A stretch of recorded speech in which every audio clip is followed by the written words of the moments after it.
What's up, everybody? Welcome to another episode of This Podcast Should Be Played Loud. I got a good feeling about this one, Chad. I think the film we are discussing today is quite possibly one of the greatest things to have been put to celluloid and video on the subject of music, specifically dance music. Today we are talking about Michael Winterbottom's 24-Hour Party People. This movie rocks. Yeah. Specifically not celluloid, digital video, which we can also talk about as well. Which for DP Robbie Mueller. Oh yeah. One of the early digital video movies. But yes, this film from 2002, which is basically, kind of a biopic, but like really more of like a chronicling of a movement and of a scene. It focuses on Tony Wilson, played by Steve Coogan, who was a television presenter, and his kind of his founding of Factory Records and his sort of exploits with several bands in Manchester. Most notably Joy Division, who then turned to New Order and the Happy Mondays. Okay. Oh, yes. Well, so the film poses the question, who is Tony Wilson, right? And it's like, so it's kind of like, well, technically it's a biopic about Tony Wilson, but it's really more so the story of like not just punk, but its evolution into post-punk and beyond, which is, the birth of rave culture, house music, acid house. But it's all told through the lens of Tony Wilson and his label Factory Records. So it's less so about a specific style of music, but it's really more so about an attitude, an ethos. And for a little context, Tony Wilson, if you're British, you already know him. They called him the mayor of Manchester, but he was a lot of things. He was a TV journalist for the BBC, Granada TV. He was a quiz show host, and specifically the subject of this movie, he was a record label executive and nightclub manager of the Hacienda, which is an institution as far as the history of dance music is concerned. But before we even go into the film, we should talk about how we discovered this movie, because for me, it was a very random experience. Like, I had kind of written off a lot of these early digital movies. I think I remember in high school working at a movie theater and discovering that Michael Mann's Miami Vice was shot on video and refusing to see it for that reason. I think there's a lot of stuff I missed, which now I'm like catching up on. Yeah. For sure. But there was just this idea then of just like, films are shot on film. Fuck you. Like, why would you cut these corners? Why would you commit to this sort of dog shit, looking style? Well, it's interesting because we can talk about it, but I would say that like, something, it's interesting now to think about, because I would almost make the argument that something like Miami Vice, like this, like 28 Days Later, like justifies its shot on digitalness more so than modern film and TV now that are all, shot on Alexas and Venices and have these pretty images that sort of are sort of trying to mimic filmic looks and, to varying degrees of success. Where like, these movies are not trying to look like film. And like, I think like in retrospect, that's very cool. And we'll get into kind of like the verisimilitude that creates in this film, because it's a sort of anachronistic thing. Like, they're using a very 2002, only existing in 2002, digital aesthetic to evoke, a specific period that's, 25 years before that. Yeah.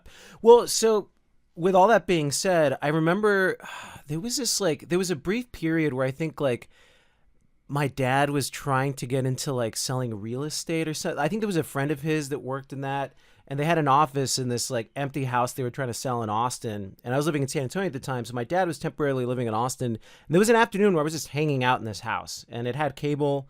And I just threw on like IFC TV, and this movie was just playing, and immediately just arrested me, and not just because I knew at the time, like, yeah, I was getting into music. I knew who Joy Division and New Order were. I didn't really know much about the Happy Mondays until later. But it's just so like relentlessly clever and inventive, and its filmmaking style is as loose and innovative, or as loose and inventive as blah, tongue twister here. It's as loose and inventive as the subject matter. Yes. So that was something that like I kind of just it held this special place in my heart, and I kind of used it as a playbook later. When I was starting to do music, and a friend and I were talking about starting a label, and I immediately showed him this movie. Really? Wow. Yeah. It's something that I've always kind of come back to, and I really think it's one of the maybe the only movie about the music business that has any sort of like high precision, truth about it. Because I think that we tend to oversimplify.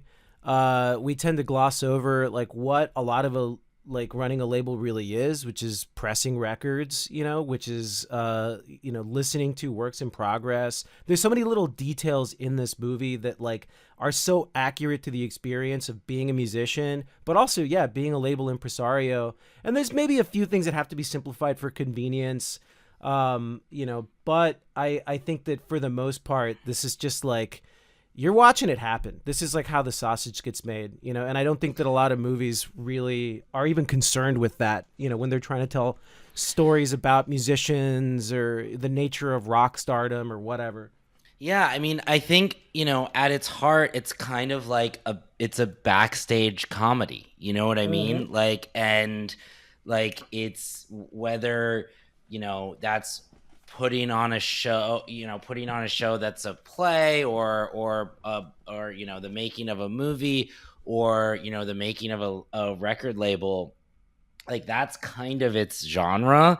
And like, I love its sort of cross section with improvisational comedy movies of the time. Sure. You know what I mean? Like, it's shot not unlike, and around the same time as the early seasons of Curb Your Enthusiasm. Like, it's Yep. it's sort of aesthetic, uh you know companion, and but then what it's doing and what it's about and what it's after and what it's interested in is just obviously completely different. And this really specific kind of historical chronicle that just feels incredibly authentic and accurate and just alive. Like, that's what the digital camera is doing here. It just makes you feel like you're there. And it's just a movie that is very electric and alive and sort of unpretentious and unfussy with its hagiography. You know the word I'm trying to say? It's not like trying to it's not doing Bohemian Rhapsody. You know what I mean? Yeah. These people, It's not the like, Wikipedia we're effect, these of were the just bio. guys, like, For sure. trying to make it happen. Well, it also, I mean, actually, by the way, explain to the audience what's happening with this cat. It's finally out of the bed. Let me let it out of my room. Oh yes. Oh no, he ran back in. Oh no, Alan. He's playing this game. Alan's brother has 3 cats that are named after the 3 greats of silent comedy, Chaplin, Buster, and Harry, which I think is very adorable. And like their namesakes, they are prone They're to mischievous pratfalls and mischief and and fucking with their friends and masters. Yeah. So anyway, Harold's back under the bed. He's playing this game where he comes out, and I'm trying to open the door to let him out. But then as soon as he sees that I'm approaching the door, he like runs back under the bed. So it's like he's playing an attention game, which he will not win. I'm gonna go back to doing this podcast now. Thank you very much. So I'm trying to remember how and why I saw this movie.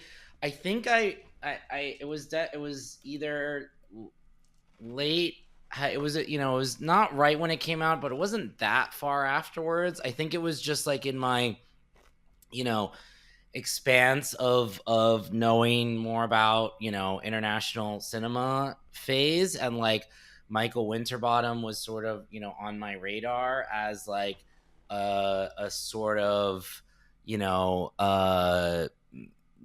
kind of lower level but important auteur at the time. I mean, I remember I believe my local art house theater in Columbus, Ohio, the Drexel, shout out the Drexel, it's still there, played Code 46, his sort of sci-fi movie with Interesting. Tim Robbins and Samantha Morton that I have still not seen. And then I definitely saw Tristram Shandy, a cock and bull story at the Yeah. New York Film Festival, which would have been the first New York Film Festival I attended when I moved to New York in 2005. And that is an incredible movie that I highly recommend. Also starring Coogan and Bryden, Rob Brydon, and is a sort of very like sideways adaptation of a famous old book called Tristram Shandy, Which has been said is like impossible an to unfilmable adapt. book. Yeah. Yeah, so they made sort of like a meta version. It's very funny and very good, and highly recommend it. And then so I must have then seen. I probably then rented this movie. I would guess in college, and did really like it and enjoy it, and thought it was very funny. I'd always had like a good kind of memory of it, but I don't think I've revisited it since then. So I watched it again today, and man, I just enjoyed the hell out of it.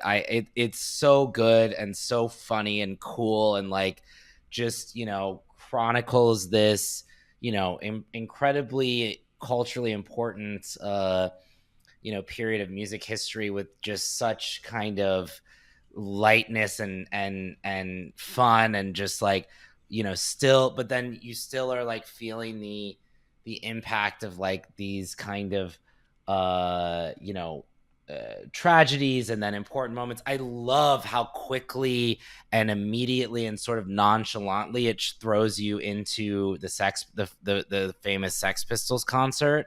You Oh know, it's like yeah. the second scene of the movie, like, Oh yeah. and you're Yeah. just there, you know. Like, I also think the other thing that the digital video does is allows them to kind of seamlessly cut in, you know, real documentary footage. Like that whole aspect of it is so cool. So yeah, I just loved it. I loved revisiting it. It's a great movie. Well, so let's set up. I mean, I think what the takeaway from this movie, you know, obviously, if you even if you don't know about the music, I mean, I think it's like I was watching a making of, and Michael Winterbottom was kind of trying to explain that like they had a hard time initially raising the funds or just getting people interested in making this movie, because I think there's a misconception that you have to know who these people are in order to get it, in order to want to watch a movie about it. And I just think, I mean, I would say, you know, obviously I have a bias because I love these bands, but even when I just saw it in high school as something on TV, you know, it was just like, yeah, you're getting really more thrown into the story of a group of people that, unbeknownst to themselves, like kind of start a musical revolution, you know. Yeah. And England feels, man, it's like I was watching, I think I texted you about a Hail the New Puritan the other day, another great British movie from Yeah, the you were 80s. telling me about this, that I have never heard of this movie. Well, I mean, it's just like, I think it's hard to watch stuff, you know, from these eras of just like what feels like, you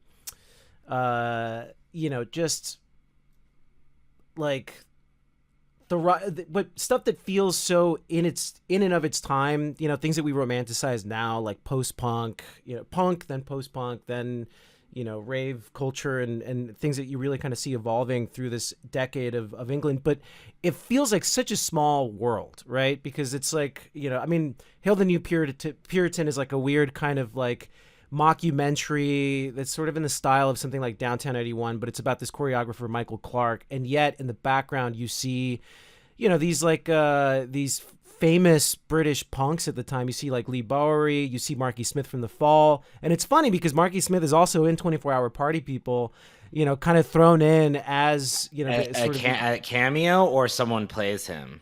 These are cameos. I mean, this is something we'll get into it later with like all the film is just riddled with cameos, but it really makes you feel like, man, England was a small world at this time. It's like everybody kind of knew each other. The Buzzcocks, who were already a great punk band, put together the gig that the Sex Pistols played at, and it just so happened that Joy Division were at the concert. All these sort of innovative people were. It's like, there's all these people that would go on to do beautiful things, and this seems to be a running theme of the film, is this idea of like dandelions blooming, like one moment inspiring people to go on and perform good deeds, good musical deeds.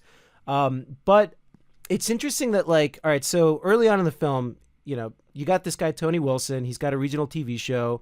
He's the only guy that is featuring these alternative acts, like Susie and the Banshees, the Sex Pistols, Joy Division. But it's also funny because he's a hack, right? Like, like they mine a lot of great comedy out of, like, he wants to be taken seriously as a journalist, but he does all these sort of human interest bullshit or whatever, and he's kind of like a clown, but then like he has good taste and is cool, and like is around town. Sorry to interrupt, but I just think that's such a funny aspect of his character, and sort of just, I don't know, makes him just kind of likable. You're like, I get who this guy is, Yeah, he's, I mean, despite the fact, and it's Steve Coogan, so it's like, to me, it's one of those like perfectly definitive Steve Coogan roles where he's like pretentious but self-deprecating about it, so it's funny. Like the scene when he's flirting with the former Miss UK, and he's just he's like, I'm flirting, is that obvious? And then he looks in the camera and he's just like, I forget what he says, but something to the extent of like,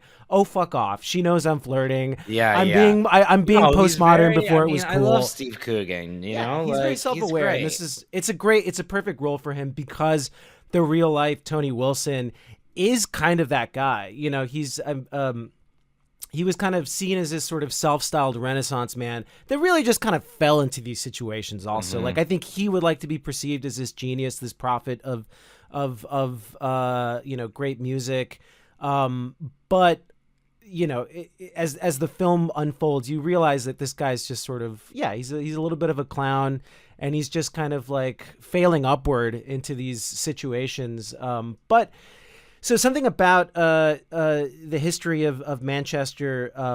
This show, So It Goes, it was a real show. And I was actually watching episodes of it earlier on, and the Sex Pistols performed. It was this thing that basically, like, London, like the people that were controlling music at the time didn't like punk, like this John Peel hadn't really happened. That was another kind of BBC radio performer that became this pioneer that championed these sort of alternative bands. But for a while, it was like, if you wanted to see this stuff on TV, you got to see it on Tony Wilson's show, So ultimately, he decides to start throwing like a night, at this rock club. He wants to start doing this thing. And I love that the name Factory, it's just kind of one of the many kind of little genius detail things that they do is like the birth of Factory is a throwaway line. It's just like, where he says like when they buy the building or whatever, it said like factory closed, and he was like, what if it was factory open, turn it on its head. Yeah, like, maybe it'll reverse the trend. Reverse the trend. And of course, Steve Coogan, it's like his friend's saying it, and Steve Coogan's like, ooh, factory, that sounds very Warhol, but it's like, no, it's just, no, dummy, it's factory closing, now factory opening. But it's important to note that, like, okay, so this is a thing about the sound of Manchester. So there's another great documentary called Synth Britannia that the BBC produced, and they interview like a bunch of bands coming out of there, not just like Joy Division, but also you've got like the Human League is from Manchester, Cabaret Voltaire, Throbbing Gristle. There's a lot of like industrial bands that like kind of come out of this environment, and it's important to note that like Manchester was at some time the greatest industrial city on the planet, or at least, perceived as such. And by the 70s, it's just this glut of urban decay. It's just like all these factories that have closed, And I think that the dark sort of sound of a band like Joy Division or Cabaret Voltaire is that, they saw their city as like a dying one. They saw it as this place that, is just like was once, a beacon of the empire. Now is just this place of urban decay and alienation, which Ian Curtis sort of was seen as a prophet of. And they were also reading a bunch of stuff that kind of inspired, like they were like, Ian Curtis was a huge fan of J.G. Ballard. And I think a lot of people were at this time, right. like a lot of these punks, like is Daniel Miller. Is he from Manchester as well? I actually don't know. I mean, I know. So like if you know Mute Records and Daniel Miller, the guy, basically that was another kind of thing that sort of came out of Manchester was Mute Records in addition to Factory. But the first single that he put out, was a warm. Of course, J.G. Ballard was born in Shanghai, like fucking, fucking Empire of the Sun, dude. Duh. Yes, like, there you go. There you go. So he the was first born song, on his parents were diplomats or whatever, right? There you go. So anyway, I did not know that. Yeah. But basically, yeah. So the first song that Mute Records ever put out was a song "Warm Leatherette," which was an homage to Crash. So yeah, it's just in the air. You've got these punks that are feeling alienated. They're, they love sci-fi. Suddenly, the invention of synthesizers that you could actually afford, start making their way into the equation. So there's just a lot of things going on in Manchester at the time. And these factory nights really become a showcase of the talent, that I think was perhaps still nascent, but now blossoming in this environment. But I love that in the movie, the first Manchester night, you've got, the journalist's character played by Rob Brydon, who, famously co-starred alongside Coogan in The Trip, is kind of the naysayer. There's this sort of reoccurring naysayer character. Well, they do a great job of like, setting up their comedic dynamic where it's just like Rob is just bothering Steve. Like that's what it is, I mean.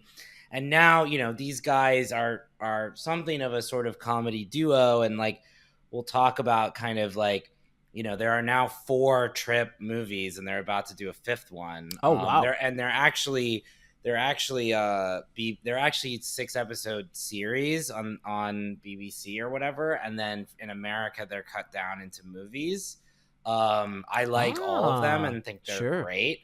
But, that's also something that's, I'll get my corner to talk about Michael Winterbottom as a filmmaker, but like there's an interesting cross section with his work between like documentary, comedy, politics, genre. Like he's a very interesting filmmaker that's made like a million fucking movies and like many are not considered very good, but like he still is doing his thing and trying stuff out. And like it's nice that he has this sort of like little franchise to come back to because the movies are the Trip movies I think are pretty great.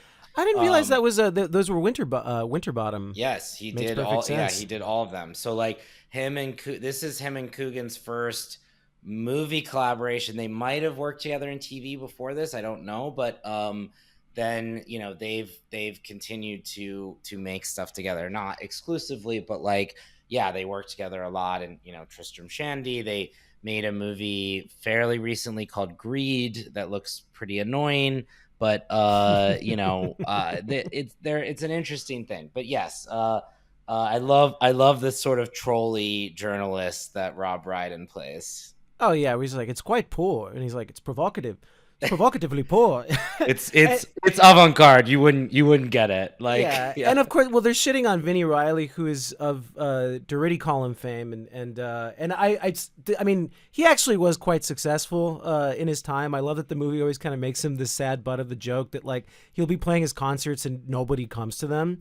Yeah, but it is because he's like of the people on Factory Records, he was just a guy that made these instrumental guitar albums. So it's like compared to everybody else, He's just kind of like the But boring. they still had him on the label. They still, of course, one of their guys. He was one of them. He was one of their mates. He was one of their buddies. Of course, they're gonna rep his, rep his catalog. And it's funny because at the end, there is that line, where without, well, I mean, it's Coogan hallucinates God or whatever, and he tells him it's just like, and it might be, it might be time. Vinnie Riley's due for a comeback. It might be time for a greatest hits record. He's like, that's it's great music idea. to chill out to, and it is. Doherty Cullum is great music to chill out to. Highly recommend. That's great. That scene was great. I loved that. Like, and he was like, God, he looked just like me. Yeah, we know, dude. Like, of course. Well, so all right. It's all right. We're still in Act 1. It's important to note that like the postmodern elements of this movie kind of slowly start making their way. Where it constantly breaks the fourth wall. You know that you're watching a movie, and he even says from the like, opening it's scene. postmodern before it was like before it was anybody cool, else was doing it. Yeah, and I love that there's like a scene where he cheats on his wife with the show promoters like hired a couple of hookers and. There's that great 70s shag van or whatever. Oh, yeah. Yes. Let's have a nose to seal the bag. It's just such a fucking and he's getting disgusting British way of saying and then his wife like fucks. He's one of the members of the Buzzcocks. Right. Okay. One of the members from the Buzzcocks. But it's great that they get to have their cake and eat it too, right? So they're trying to be respectful of the people that they're portraying in this movie, but they also tell you that I like have hung out with Tony Barber from the Buzzcocks like a few times. Yeah. How has this happened? Well, there's a guy I used to work with that I won't talk about, but I think you know who I'm talking about. Who was good friends with him, and so well, that checks out. Back in the day, we hung out a few times, like in Williamsburg. I feel like we got drunk some weekday afternoon with him at Skinny Dennis in Williamsburg or whatever. Super cool, obviously cool, fun guy with like great stories and was hilarious and was super cool. And I was just kind of like, yeah, the Buzzcocks. I think I've heard of them. So yeah, just random anyway. Well, I love the scene posits that Tony Wilson's first wife cheats on him with one of the members of the Buzzcocks. And then they walk past the person who it's based on, who he's just like, I do not remember this happening. Who's like playing like a bathroom attendant or whatever. But like, yeah, exactly, yeah, for sure. Which is great, that they. Yeah, I love that stuff. It's fun, yeah. Yeah, and he says something that I think is thematically relevant to the movie, because he says, Coogan's narrating and he's like, Linda and I'm spacing on the member's name, but we want to let you know that they insisted that this did not happen, but I agree with John Ford. When you have to choose between the truth and the legend, print the legend, which is, baby. And that's what this movie's kind of about. Yeah. I mean, it's sort of it's playing with its own grandeur. It's playing with its own, sort of myth making. But it's also, but in that playfulness, it's also just showing you with high accuracy, precision, the experience of playing shows, of recording of recording an album, and there's two scenes early on that there's two big scenes in this movie that make me emotional. Mm-hmm. One of them is the first one is when they go on a drive, when Joy Division goes on a drive to listen to the mix of I think it might be a Transmission on a car stereo, and realize they've made something great, right? So to catch you up, Tony Wilson decides to put out records. So he starts Factory Records, and first band he signs, at least in the movie, I don't know if this was really how it happened, but the first band he signs is Joy Division, and he signs famously in his own blood. This is something that they also depict in Control, and supposedly it's the only paperwork that was ever made in relation to anything with Factory Records, which is awesome, and like, awesome. And that scene comes back, that kind of Comes gets back to bite him in the the ass, but end in a that great we'll way. talk I mean, about. in a Yes, great way. yeah. But it's basically, it's like our bands have the freedom to fuck off, and he's explaining that the ethos, the punk attitude of this label is like, I don't like you, I fuck off. You don't like me, you fuck off. And that's how he kind of, convinces them to sign, despite the fact that like, And it's that's clear why that he's they so kind of likable, right? Like, because Yeah. it's like, yeah, is he doing that a little bit as a pose? Is he doing that a little bit because he wants to be as cool as these punk guys are? Sure. Yes, but And like they he's know it. They're actually making doing fun of it. him. Yeah, Yeah. it's like put your money where your mouth is, dude. And it's just like, how do you not kind of love this guy and like root for him, even though he's kind of a schmuck? Like Yeah. he's he's a great character. Yeah.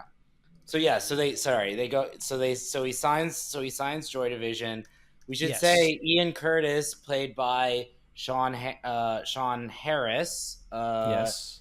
and who's excellent. I feel like He's great. When I first saw the movie, I was like, he's such a weird looking dude to be playing Ian Curtis, but I didn't realize that he's like a great British actor. There's a lot of people here that are like, kind of. Oh yeah, I mean, there's like tons British of royalty. These are tons of early roles for great British actors. I mean, Sean Harris, you might know nowadays. Played the villain Solomon Lane in Mission Impossible, Rogue Nation, and Fallout, and is really great in those. He's also in Prometheus. But then this movie also has like Patty Considine and Shirley Henderson and Andy Serkis. Yeah. So it's just a great gaggle of sort of British character actors. Yeah, great ensemble cast. And actually, so Andy Serkis, this is when he enters the plot. He's brought on to produce. He's playing real life producer Martin Hannett, who produced Joy Division and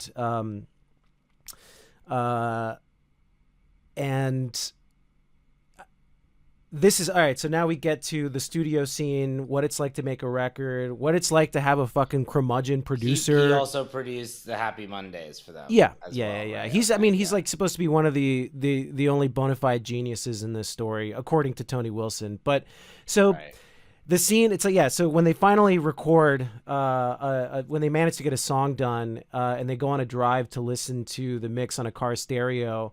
Like that particular detail of wanting to know what it sounds like in a car is so real to me, and is something that I've done on several occasions, starting with the first record.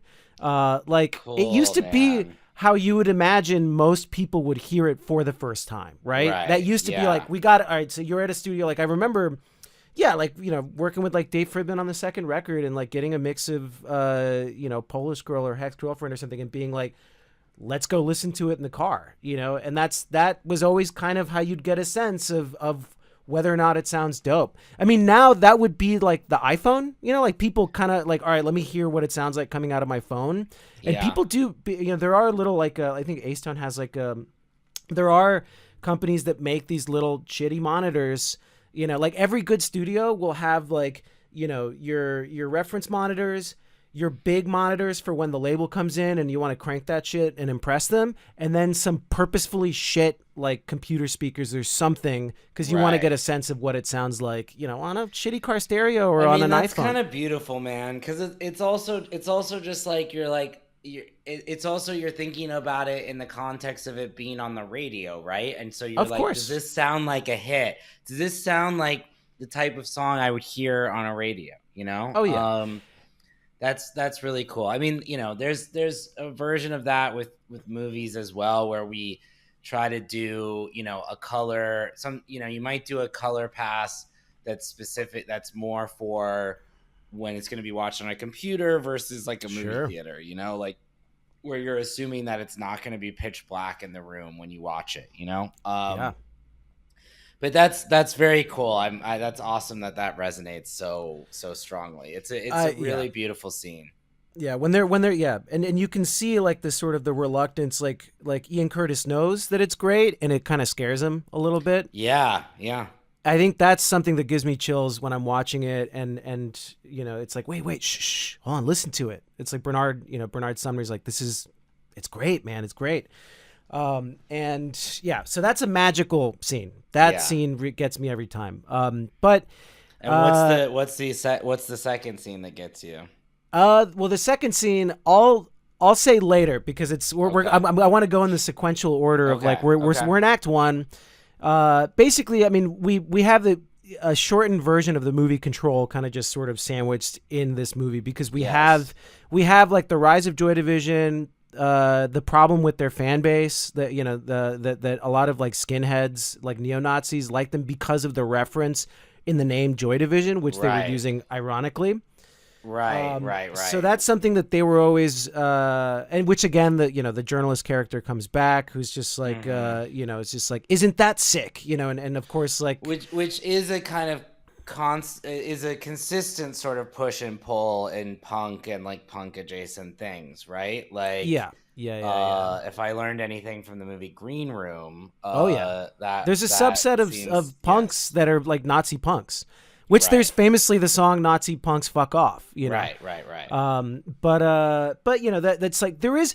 I like that the movie is also kind of it's about dude, it's about so many things all at once, but it is about it's like they mentioned that there's been the largest demonstration of neo-Nazis since the 1930s.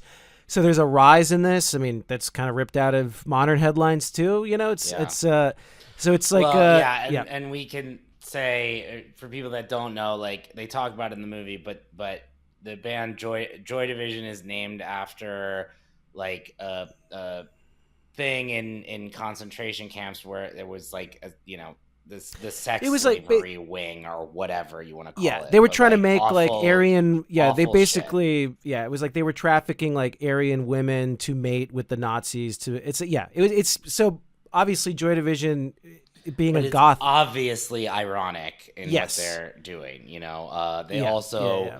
almost named their band Warsaw after the great David Bowie song Warsaw, and then even like New Order has like some kind, a little bit of Nazi connotation in a way too. Sure. But yes, I think it's funny to think about how that would be sort of viewed nowadays. I don't know if people would be forgiving of the irony because it's become so unironic Yeah. now. But Well, yes, that's I mean, that's what the film's constantly sort of fighting. Like, the I like that scene where the journalist, like Ian Curtis, has like his first epileptic seizure, and they're right. carrying him off stage, and the journalist basically confronts him about the name, and he's just dropping these like heady fucking concepts of just like the free play of signs and signifiers, which is like this Jack Dorito philosopher, this idea of like, he's like, have you not heard of postmodernism, situationism? We've also got a band called the Doriti Column. I don't have to point out the irony there. So he's like, all this stuff, it's like, yeah, No, they've thought about it. These are they've thought smart about it guys. Yeah, for for sure. sure. And, yeah, so it's like, it obviously, like, yeah, today I think it would ring very different. And obviously there are goth bands that are trying to evoke sort of tragedy and sadness, and to quote JG Ballard, like the atrocity exhibition of it all, Right. Right. Yeah. which I think is, I mean, certainly of its time, but important to note when talking about this band. So then we flash forward to the infamous suicide scene, which, this is like rock and roll history. Ian Curtis kills himself before going on their first American tour. Yeah, like he tells them that they're going to tour America, which is obviously this huge deal, and they're all very excited but also afraid.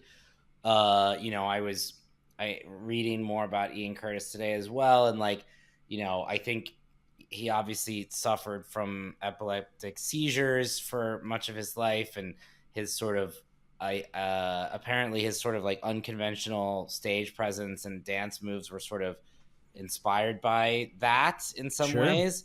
And he was afraid of his health failing him. He didn't expect to live into his 30s. He committed suicide when he was only 23, which is crazy to think about. Yeah. We've referenced this a few times, but we should mention that there's a kind of a little bit more straightforward but excellent biopic on Ian Curtis called Control, Anton by the Corbin Dutch filmmaker Anton Corbin, who is and a photographer who, rock photographer and music video director that actually did shoot with the real band at the time. It's his, I think, to date only feature, I think. Is that no? Am I forgetting something? He made a spy movie with George Clooney, Oh, or like that's some what sort it of is. yeah, Mark yeah, something Romanek. like that. No. You're totally right. He made a very good movie called The American. That's what it was. Yeah, The With American. George Clooney. He's a very good director, great visualist. And he made a movie called A Most Wanted Man, which I think is one of Philip Seymour Hoffman's last movies. Oh wow. That I think is based on a John le Carré novel. Yes, it is. I have not seen that, but I've heard it's pretty good. Well, so but there's anyway, a couple... Control is very good. You should watch it. It's a black and white movie. We'll cover it in 5 years on this podcast. But in contrast to something like yes, this. exactly. It's good. And then the other kind of thing about the suicide scene, which I read was accurate when I was watching it. There's it's a very weird contrast. He's watching TV and what as he's hanging there. He's watching the ending of Stroszek. He's watching the last scene, the last shot of Werner Herzog's Stroszek, which is a masterpiece and one of his best movies. And apparently that's real. There was two things. He was watching that, and they found his turntable was just, I guess, playing Iggy Pop's "The Idiot," which is another. I mean, they do it subtly. You kind of see the record in the background. And if you haven't listened, I mean, that's like a top 10. The Idiot. I mean, which in the novel, the Dostoevsky novel, is about a guy with epilepsy. Oh shit! That I did not know. That's amazing. Because I mean, I know that the record itself is like pretty dark. That's the one where if you've heard Nightclubbing, if you've seen Trainspotting, but as a whole, like it's like a Bowie produced record that's like kind of this very sinister, sarcastic, brooding record, which is not surprising that that's something that Ian Curtis would have been listening to. We got to do Velvet Goldmine, dude. I know, for sure. Yeah. But that's very interesting. And then the scene that he's shown that he's watching that they're showing in Stroszek is just such a disturbing and devastating scene where it's just like he's just seeing this chicken do this chicken dance, and it's in a sort of almost kind of like a microwave, like a turntable, and its feet are being electrocuted, so it looks like it's dancing. Oh, that's why it's yes, and it's just like this perfect Herzogian image, and the whole movie just ends on a minute-long shot of this thing in this circusy sort of thing that the guy visits at the end. And you ever hear Herzog talk about chickens? They're the most evil and soulless, and the depths of their stupidity is et cetera, et cetera. Like some of the his chickens, best insane, the chickens, yes. And it's and that is either was inspired by this or that inspired him, but it's a truly dark image, a soul-crushingly dark image, and then in the movie it's just the TV and his legs are hanging in the foreground, and it's kind of beautifully and excellently depicted, but yes, I mean, a huge tragedy from this guy that was such a genius. Followed by another banger of a scene, which is Coogan finding out as he's doing one of these human interest pieces, right? Where he's he's interviewing a town crier, so then he gets the town crier to tribute Ian Curtis and announce his death, which is so sick, dude. It's really cool, and it's funny when you talk about the trip and how quote unquote Steve Coogan in the trip is always wanting to be recognized as a serious actor and to be taken seriously, and always brings up that he, is an Academy Award nominee, which Rob Brydon points out only for writing, not for acting, which is true. And maybe has a couple BAFTA nominations or whatever. But it's you know what, man? When you ask Steve Coogan to sell a dramatic scene, when he's being told that he's dead, that fucking scene is good, dude. Yeah. And he just goes. he doesn't believe it at first, and then he just goes, what a stupid idiot, you know? Yeah, like, you bloody booger, you know. and Yeah, it's just kind of like the perfect response. And like, you know, I don't know, credit to him. Like, he can't, like, as much as he's clearly sort of publicly, you know, insecure about it, like he can fucking act, dude. Like, of he's course. good. Yeah. Yeah. So He's then not you just a light entertainer, No, as Rob no, Brydon no, would no. call him in the Trip movies. Well, I mean, there's a few scenes. It kind of like, you know, I guess what we would say, because you have the funeral scene, you have the scene where subsequently then his girlfriend breaks up with him. Like, he's just firing on all cylinders for all of those fucking scenes. You know, when he's begging her, it's like, I'm asking you very nicely, please don't leave me. Like, that's Yes. It's so good. It is. Yes. That's one of my favorite breakup scenes. Yeah. But so, all right, there's something to note in the funeral scene, because Simon Pegg makes a cameo as a writer. So Simon Pegg, this is my speculation, because in the credits he's just sort of, you know, he's just credited as the writer or something. But my speculation is that he's playing Mark Johnson, who's the writer of An Ideal for Living, A History of Joy Division, which was like the definitive book that came out after Ian Curtis died 4 years later. And it's funny, there's a great clip of George Michael and Morrissey talking about it for the BBC on YouTube, where it's just like, you know, they just happen to bring it, like they're interviewing a few different, you know, people in bands over different subjects, and then one of them, you know, is the release of this book, and which Morrissey is, like, as you would expect, being a little shit about. But strangely, George Michael. Oh, Morrissey being a little. Yeah. Exactly.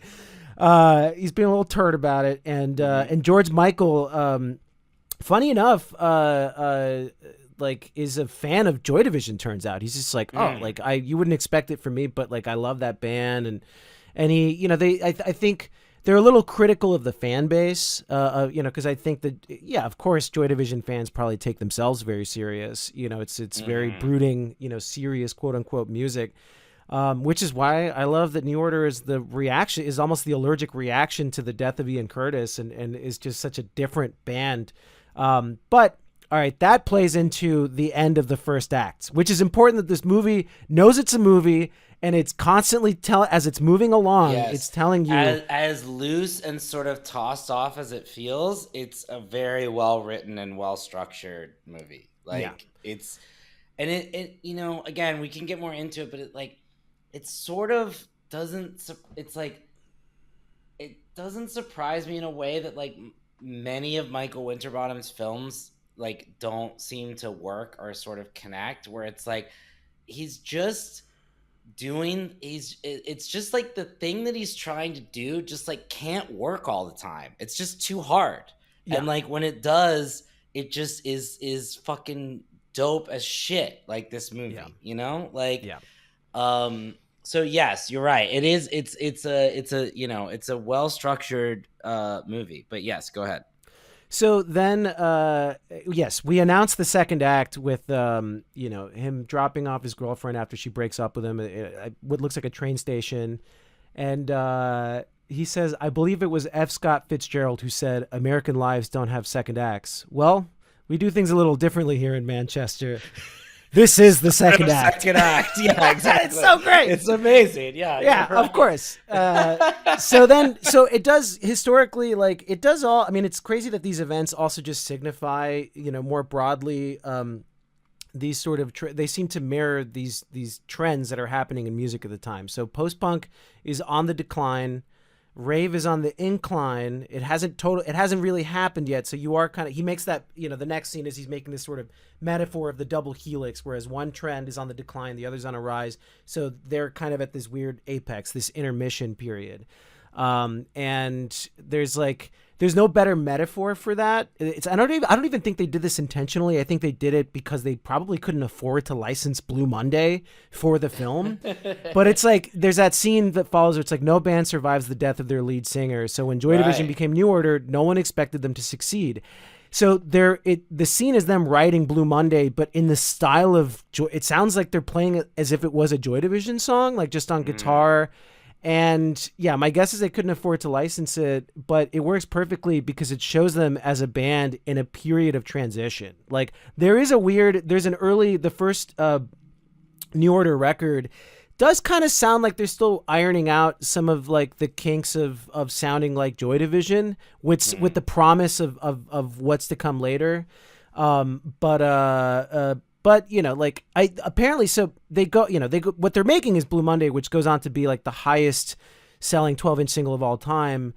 And apparently the story with that is like after Ian Curtis died, I think New Order hung out in New York for a while as they were kind of trying to figure out what they would do next. And they apparently went clubbing in New York. So, which was already, like before the Hacienda, before that stuff, there was already, Larry Levan. There was already like,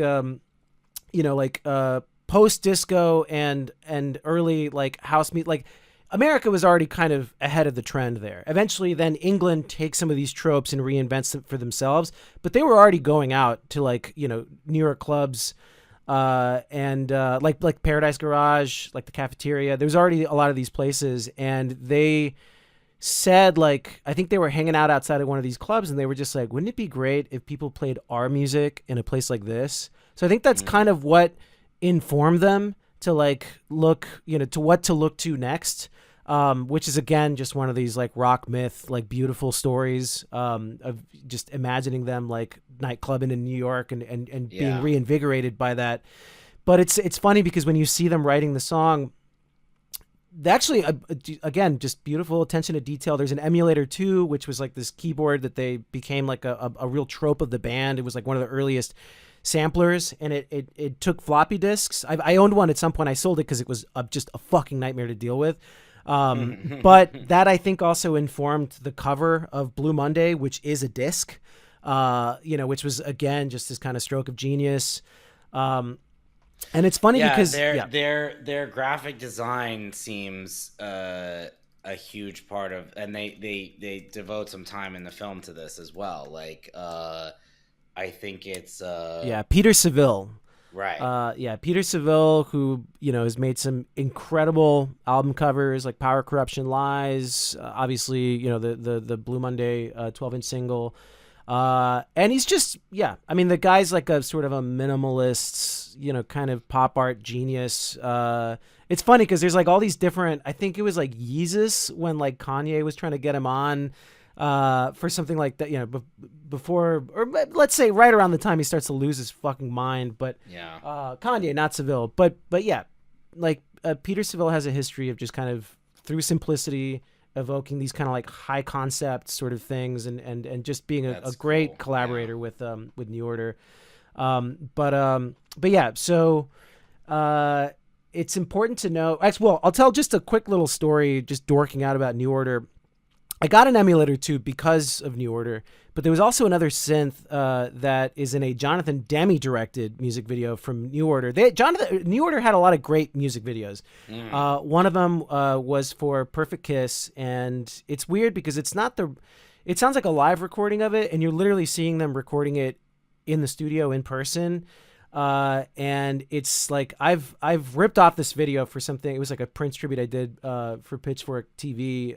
But it was like it's just these uncomfortable close-ups of the band just trying not to fuck up the song because they're performing it for a take, And wow, I gotta watch this. It's great. Jonathan Demme. It kind of makes sense that like people think that Demme made some great music videos. Like, people think that Stop Making Sense came out of nowhere, but he was a music head. Stop Making Sense, but like, and yes, of course, he was a huge music head. But like, I think that like his music video canon hasn't been.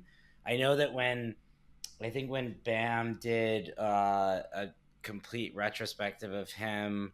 They did a free program of all of his music videos, which is cool. Yeah. Well, so that video, it opens with, or the song kind of really kicks off with this like synthesizer, like sort of sequencer, like arpeggiated riff.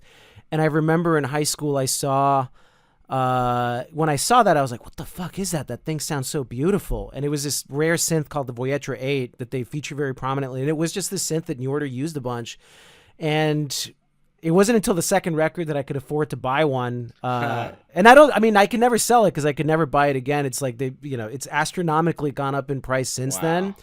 But yeah, dude, the Voyager 8, I use it a lot on the second record. It has a very sort of like brash kind of sound that makes it good for sequencer type stuff. Like I used it as a pad sound on Polar Scroll, and then on Slumlord it was this kind of perfect little arpeggiator, kind of thing you could do with it that I wound up using. So it's like every once in a while I dust it off to do something very New Order-y, it's if I want to reference that band.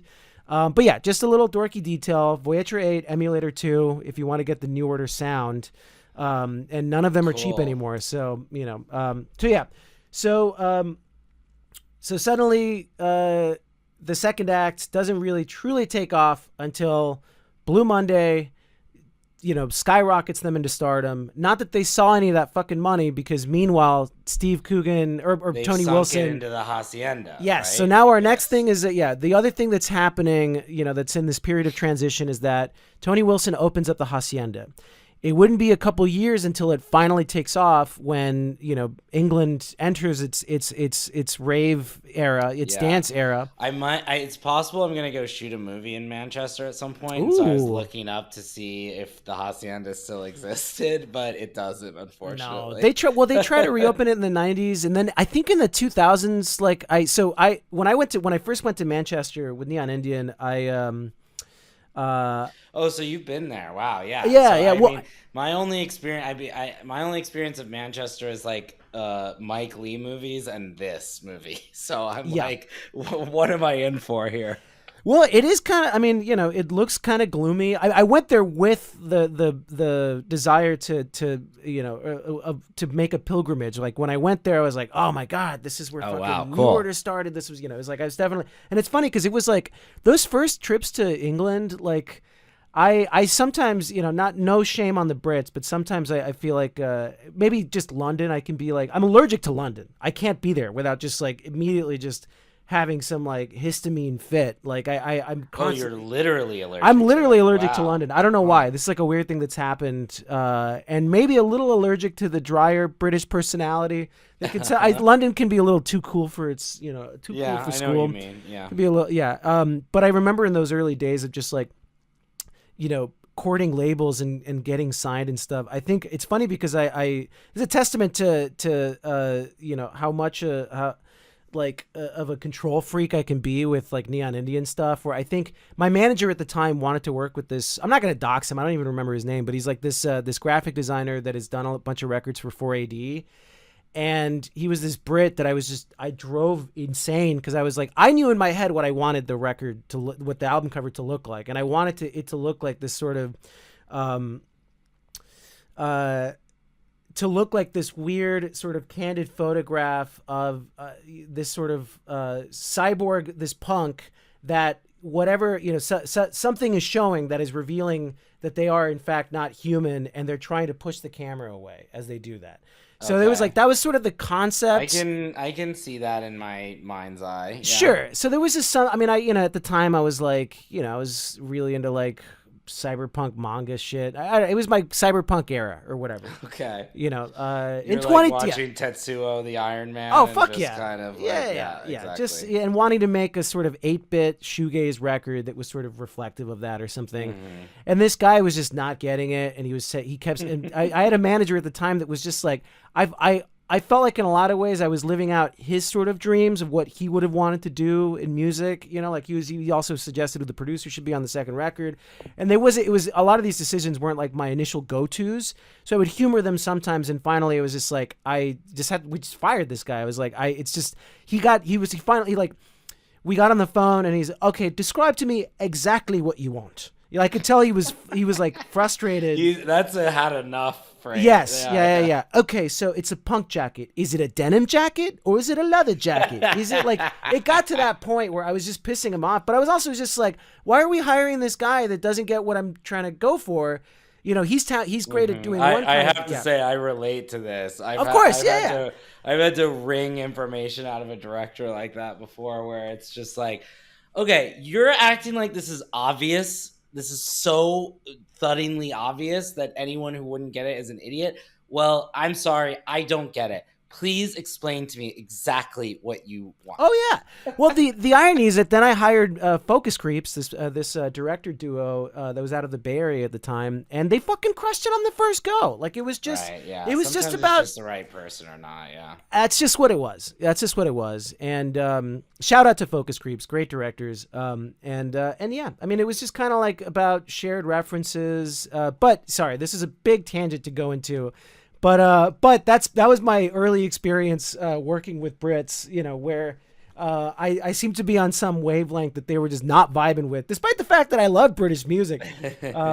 But yeah, anyway, so the Hacienda eventually, and this is all right. So this is something that's kind of like understated in the movie. I mean, it is somewhat explicit, but like New Order went into business with with Factory Records. I think a lot of these things were joint ventures. So the Hacienda, right. New Order owned a stake in, and it was just hemorrhaging money for a while. And people don't really, unless you've seen there's a great documentary called A New Order Story that is about them getting signed to Republic Records, famously by Quincy Jones.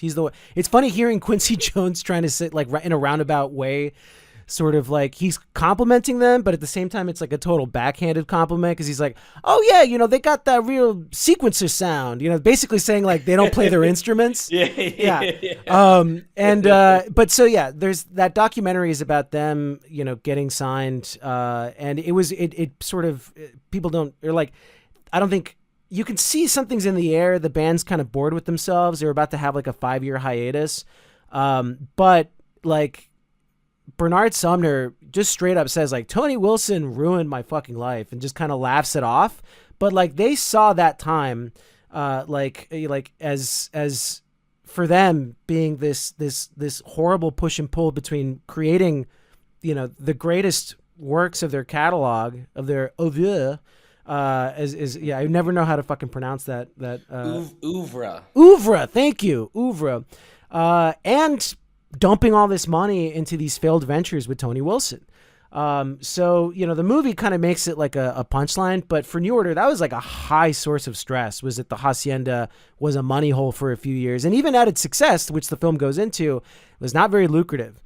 Right. It's so funny because it's like, of course, it makes perfect sense. Like at this time, like ecstasy is the drug. So no one's buying alcohol, which is how the fucking club makes money. Yes. And so the drug dealers are making all the money, and, they don't give back to the club, obviously. Yeah. But so that was just like so funny and interesting. Well, this is the second scene that makes me very emotional. When I'm in a bad mood, I just put on that clip on YouTube, and it does something to me. But so it's the scene when the Hacienda finally takes off. As it's found its audience. It didn't know it was a rave club until it happened. Right. And Voodoo Ray by a guy called Gerald is playing, which is like just this canonical acid house hit. At the end, I want to talk about the soundtrack because people don't give it enough credit. Even I was reading like a Pitchfork review from like 2002 where they begrudgingly give it a 7. And I was like, fuck off, dude. This is like some of the greatest. Yeah. Anyway, wow. That's a different tangent. But so Tony Wilson is like walking in regular speed and addressing the camera while everyone around him is like dancing in slow motion. Mm-hmm. And he's explaining the history of Manchester and its accomplishments, and then says, tonight, something equally epoch-making is taking place. See? They're applauding the DJ, not the music, not the musician, not the creator. Sorry, my Steve Coogan impersonation, but the medium. This is the birth of rave culture, the beatification of the beat, the dance age. This is the moment when even the white man starts dancing. Mm-hmm. Welcome to Manchester. And then the camera cranes up, to the DJ booth, and it's just like, it's such a magical moment. It's like, this is the beginning of the dance age in England, but it's. So I want to talk a little bit about the actual history of the Hacienda. See, it gives me chills just talking about it now. Wow. But yeah, so there's something to be said of like how people think that, the Brits, I think, would like to sort of take the credit, for sort of taking rave music to the global stage. So putting it on the global stage, but like they were reacting to, house records and acid records that were coming out of Chicago. So Chicago, Chicago is the birthplace of Chicago was the birthplace of house. Detroit was the birthplace of techno, and this was like as disco died and it kind of pushed music back into the underground. You had predominantly black producers that were throwing their own sort of house nights. People they didn't know what to refer to it as. So when people would go to the record stores the next day, the club was called the house. So it was like, can you play me some of those house records, like the stuff that the DJs would put on? So that was kind of where the name came from. And a lot of it was done with cheap equipment. You have stuff like the TB303, the 909. These were like pieces of gear that failed initially when like Roland put them out. So they were in secondhand shops. So they were cheap to get. Wow. So people were buying 909s because they were cheap drum machines, and you could just start making beats on them. People were buying TB303s, and the funny thing is that like TB303, if you don't know, is the synthesizer that's like synonymous with acid house, which is very squelchy. It kind of has this like very specific sort of sound to it, and Roland made it as like a bass accompaniment thing. Like a 606 and a TB303 were sold as this pair that you could practice piano to. It was this little shitty like drum machine. Not shitty. I love the 606 of the whole series. It's my favorite, but it had this very sort of like electronic sound, which wasn't in vogue. Again, they didn't realize they were creating these tools to make electronic music, right? They thought you would buy this thing, it's a little drum machine, and then you would program a bass line and you could play, I don't know, at fucking weddings with this thing, or you could just like, practice your piano with it, So they were sort of seen as these things that were like little accompaniment instruments. For performing live, for making demos or something. Nobody really, I think they didn't realize that they were making something that was going to be the sound that people were going to record with. So then, these Chicago producers start making records with them, and they use, the TB303 not as it was intended to be used, but as this squelchy, weird lead or bass sound that then became synonymous with, that's the sound of acid house, right? So England starts importing these records, and they start losing their shit. It's one of these weird things where like sometimes it has to take off somewhere else before it can take off everywhere. Yeah. So like, like house music is taken off in Chicago. It's taken off in Detroit. Detroit's like pioneering techno with Juan Atkins and Cybotron and stuff like that. New York's starting to kind of catch that bug, but it's not until it like becomes the mainstream sound of like British culture that then it sort of echoes back into the rest of the world. It's almost like they kind of took the equation and they sort of popified it a bit more, and then you get bands like 808 State and people that like Britain's own sort of like exports as a sound of like techno and acid house.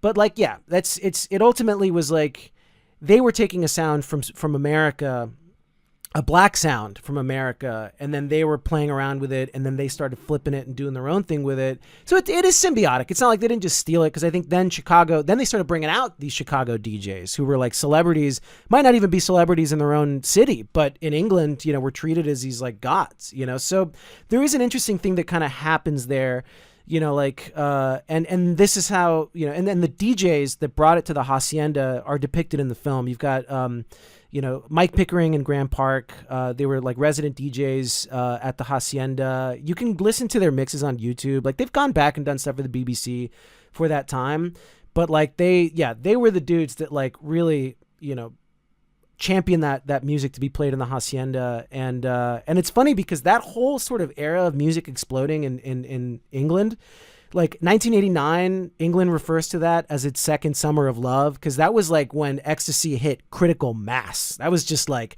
everybody was on this fucking drug. Everybody was dancing at these clubs. And nobody was buying beer at the bar, which much to the chagrin of the Hacienda, which is costing New Order 10,000 pounds a month.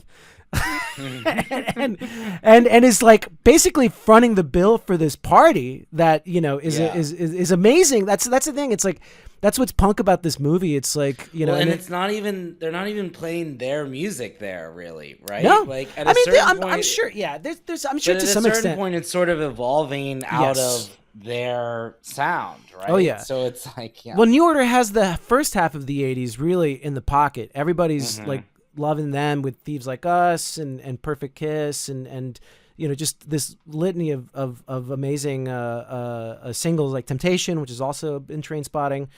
But then the second half, it really just becomes more about, these like kind of, these DJs slash producers who start emerging and basically like are doing DJ sets, but are also dropping their own tracks. And that was a very new thing then. That was just like that wasn't really, there was DJs and there was musicians, but then, where the lines start to get blurred is like with the birth of house, where you've got these people that are DJs, but they're also dropping their own shit, And yeah, it's interesting that like, the movie, it starts telling the story of the Happy Mondays, which again, when I saw this in high school, like I think Happy Mondays are more of a cult band outside of outside of England. I think in England they were massive, but I see. It's yes, a very that's hipster. I'm not super familiar with them. Yeah. I mean, it makes sense. The movie does a good job of connecting the DNA between these two very different bands. I don't think that the Happy Mondays had the same level of influence that Joy Division did, but they were. To give them credit, they were like they were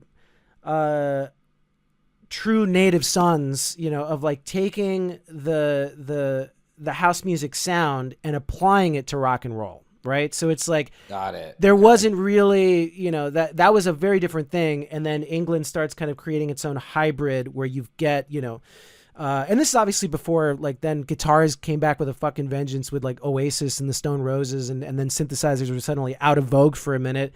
But you'd have them as like this kind of perfect hybrid love child of these two ideas of something like a Mark Hannett style post-punk record and Chicago house music and techno. So they marry these two things, and of course Factory Records, there on the cutting room floor, putting this music out. So I do think it's like, they did maintain this idea of just like, this was a label for our friends. And it's funny that like New Order, despite the fact that their sound may have been going slightly out of vogue towards the end of the 80s, they're still footing the bill on all this shit. Right, that's what I mean. Paying for all of it. Exactly, yeah. Yeah, so you mentioned earlier the drug. Sorry, I'm like going full you must remember this on this this episode. Go for it. Do it. I love it. Okay, so yeah, the film then makes a point to say there was only one problem with the Hacienda. It didn't make any money. There was like huge crowds, great atmosphere, but it was fueled by ecstasy, not alcohol, and we didn't sell E at the bar, though we did discuss it.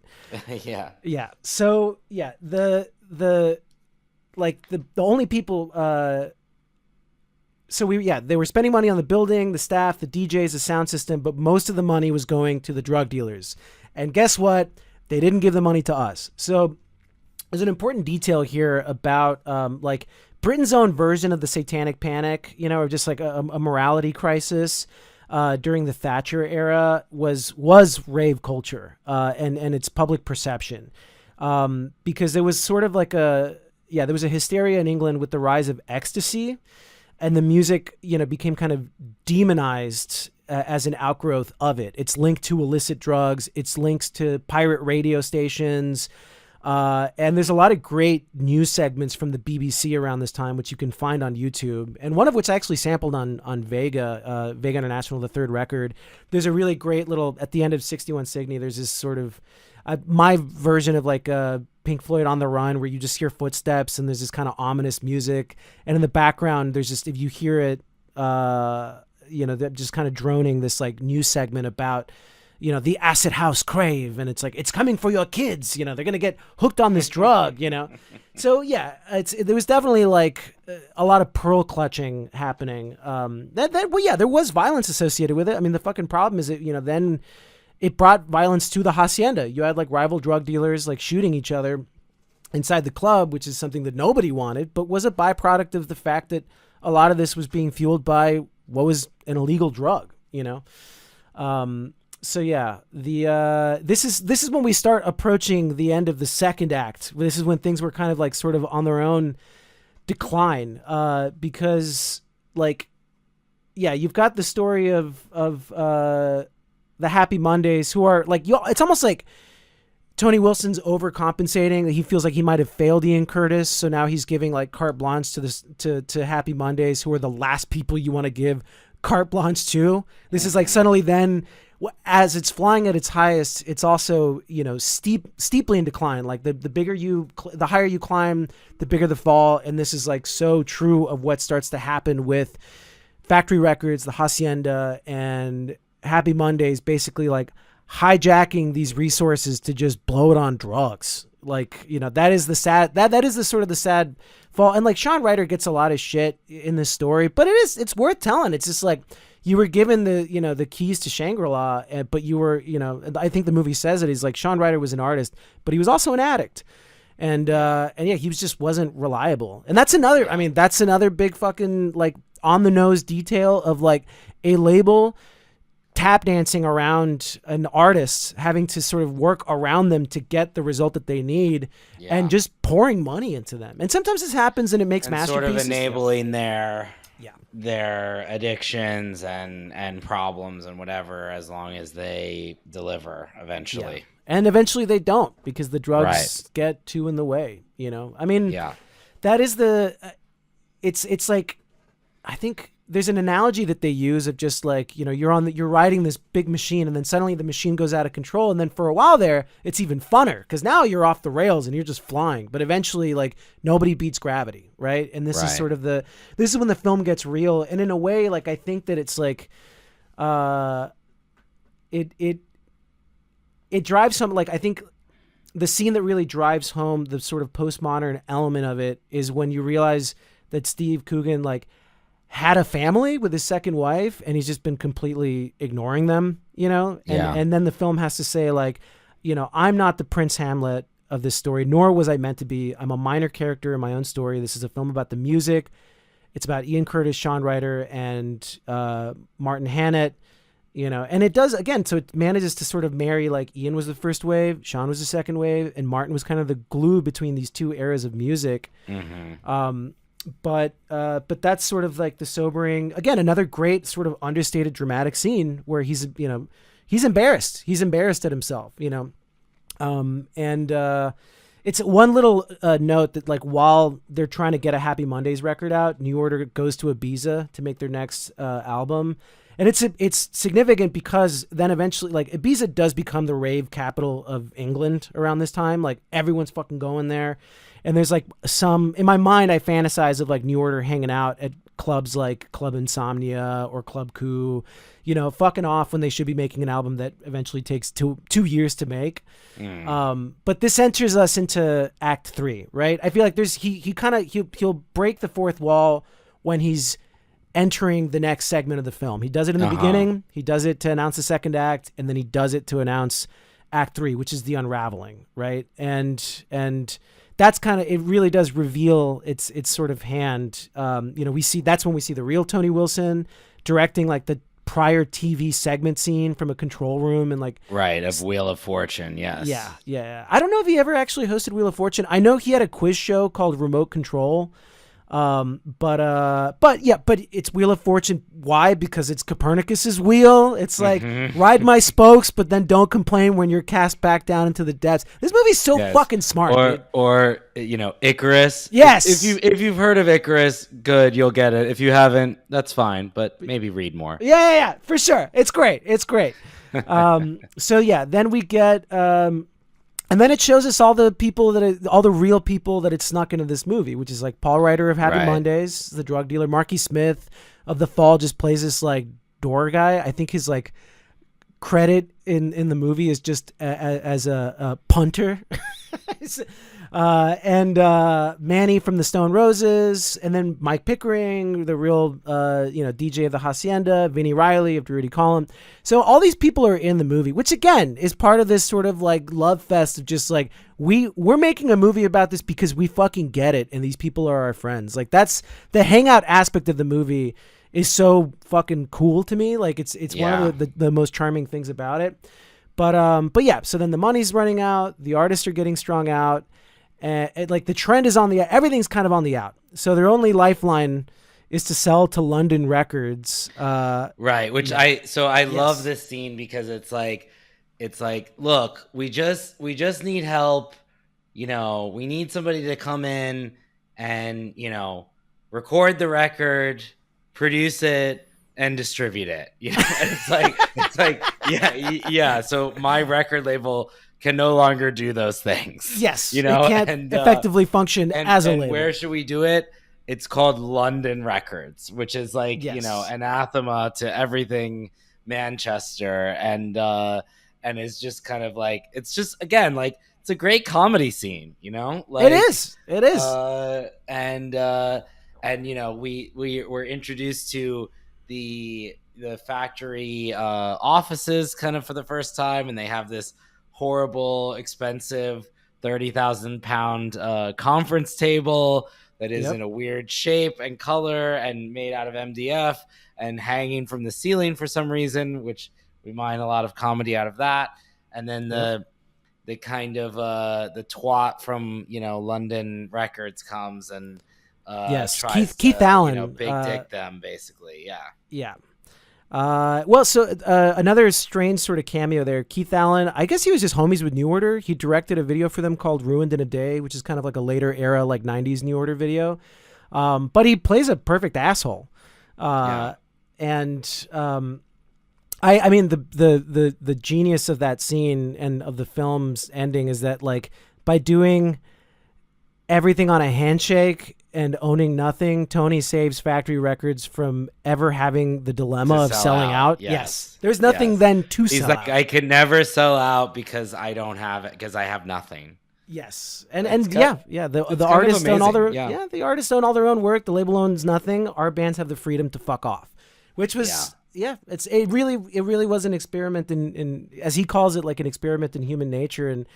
I mean, like, now in modern times, you would say that the only thing Factory really has going for it is brand power, because they are, the coolest. They, I mean, them and the Hacienda are these, like, quickly become these cultural institutions.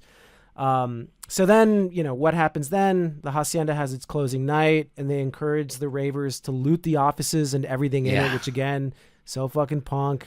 Love that. I love that last conversation with the troll journalist, because he's just like, he's trying to get a gotcha moment from him, and he's like, no, the Hacienda's dead, so now it never has to grow old, and he's just like, I love that he says this, the whole the analogy of the dandelion whose seed is catching the wind and is going to spawn dozens, thousands of baby dandelions and the biggest ever fuck. It's such a great line. And it also mirrors the kind of first scene of the movie when they're seeing the Sex Pistols, where it's like there were only 42 people in the audience there, but like 3 bands got started out of that night. A record label got started out of that night. It's like the kind of old the adage of, like, everyone that heard the Velvet Underground for the first time started a band, and so this sort of, like, dandelion analogy is really great and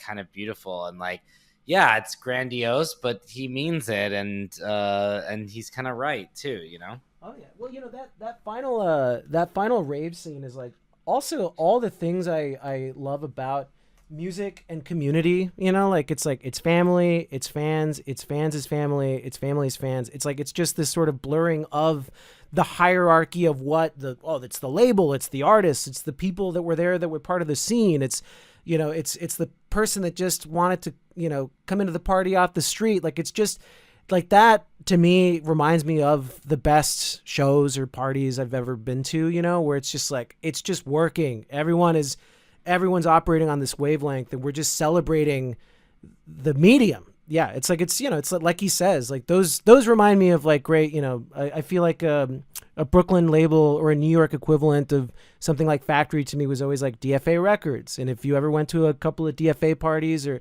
just things like that, or a DIY venue like 285 Kent, or just these things that just kind of happened. They were of a moment, they were of a time, and you have your memories of those spaces, and that scene to me really evokes, like, yeah, man, it's just we're here because we fucking love music, dude. Like, Yeah. it's great. I mean, I it's funny because I didn't understand the "May a thousand Mancunians bloom."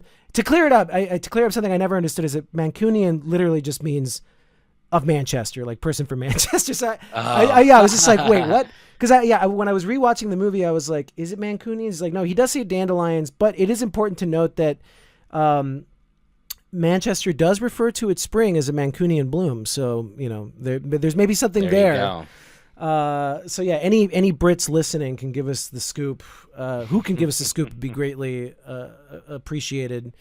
So we finally get to the final scene, which again reminds me of like hanging out at a DIY venue after the show's over, and then now you're like, much like Watching the London. sunrise. Yeah, you're hanging out on a rooftop, and I love that they're just like getting stoned, and Sean apologizes for like for having Shooting his hand at him and being insane. Yes. yeah. And then Tony has a vision and he sees God, and he tells him, he gives him And God is himself, of course. God, yes, of course, and he gives him assurance that he's done good deeds, and he tells him that he probably should have signed the Smiths. Brilliant ending, amazing thing to throw in there. Is like, but then recommends a Vinnie Riley greatest hits record, which is great music to chill out to. Mm-hmm. And he kind of like all great hallucinogenic visions. It kind of has the message of like, everything's gonna be okay. You're all right. Oh yeah, Yeah. it's such a perfect finale for that. Great. And it's also done with such, there's nothing, it doesn't break its kind of like, tossed offness. Like, it's very, its depiction of God is very Terry Gilliam-esque, Yeah. And in fact, I thought it was animated by him at first, but I think it's definitely kind of evoking that style.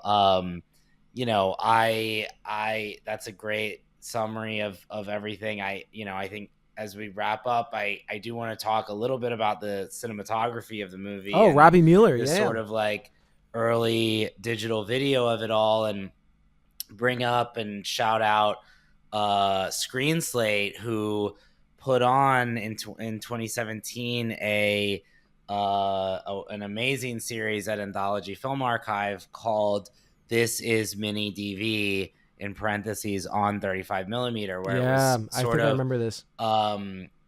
Celebrating this brief moment where movies were starting to be shot on mini DV, which was an early digital format, pre HD, sort of like, but the moment between high 8 and HD, and but before projectors had become digital. So these were movies that were shot on these mini DV tapes and then had to be printed on 35 millimeter because that was the only exhibition format at the time.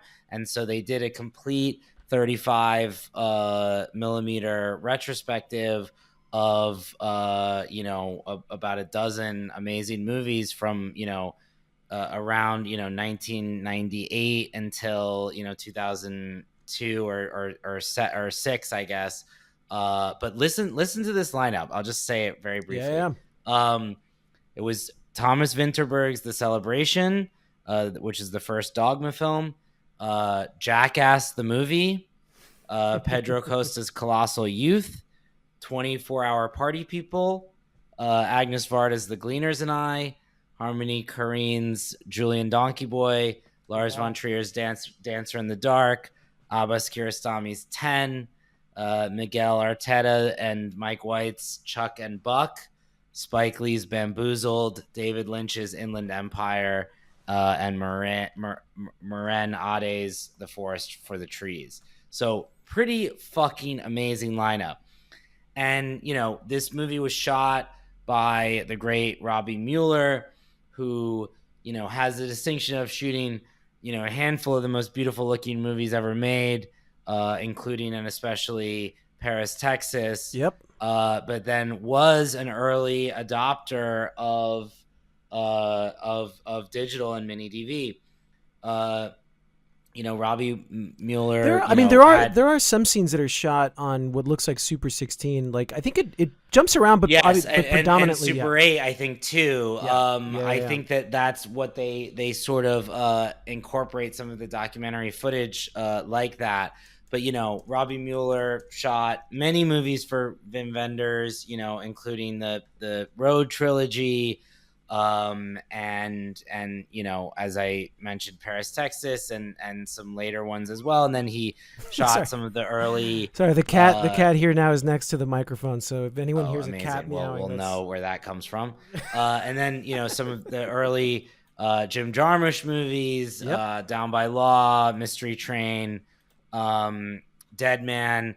And also two underrated masterpieces by Peter Bogdanovich, Saint Jack, and They All Laughed. And then, so this is an interesting thing because I think that Mueller was instrumental in, setting this sort of digital look that had this sort of messiness, and he did it with Lars von Trier's great movie Breaking the Waves, and very interestingly is that movie was shot on 35 sort of normally, and then it was one of the first, or not at first, but in that brief period of time of the mid 90s, you would shoot on 35 and then you would print your dailies and your editing stuff on HD cam, because it was just easier to work with and faster. And then you would once you finished the edit, you would then print back onto 35. Right. But Von Trier and it's almost like a proxy. Exactly. It's like a proxy. It's like a proxy file. So which is what we use today as well. But when Mueller and Von Trier got the HD cam back, and it looked like grainy and shitty and sort of degraded, they liked that, and so that's the movie they put out. Wow. Which is crazy. That's insane. And then from there they make Dancer in the Dark in 2000, and that was just fully shot on mini DV. And then 2 years later you have 24-Hour Party People, and then he didn't shoot this, but 28 Days Later came out in the same year. And then it just advances so fast because 5 years later you have Zodiac, which looks gorgeous.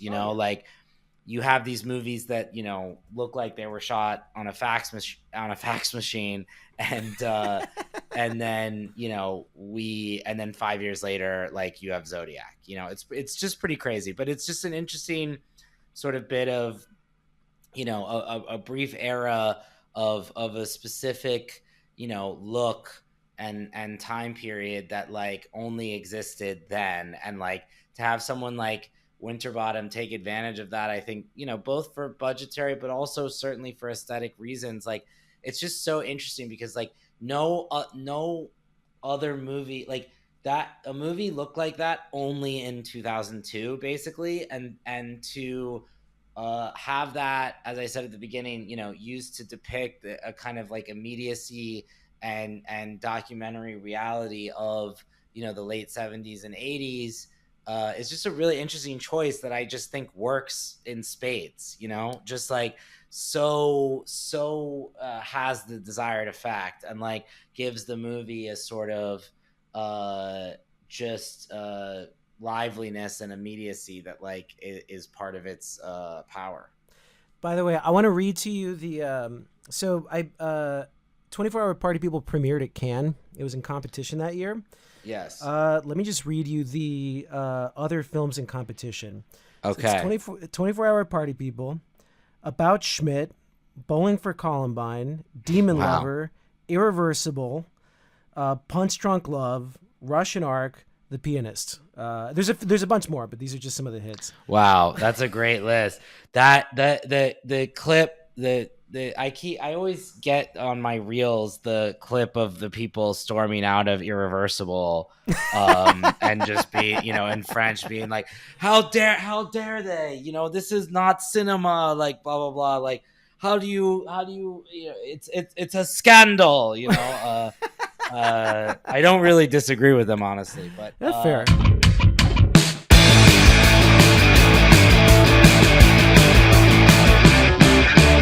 Thanks for listening to This Podcast Should Be Played Loud, created, produced, and hosted by Chad Harbold and Alan Palomo.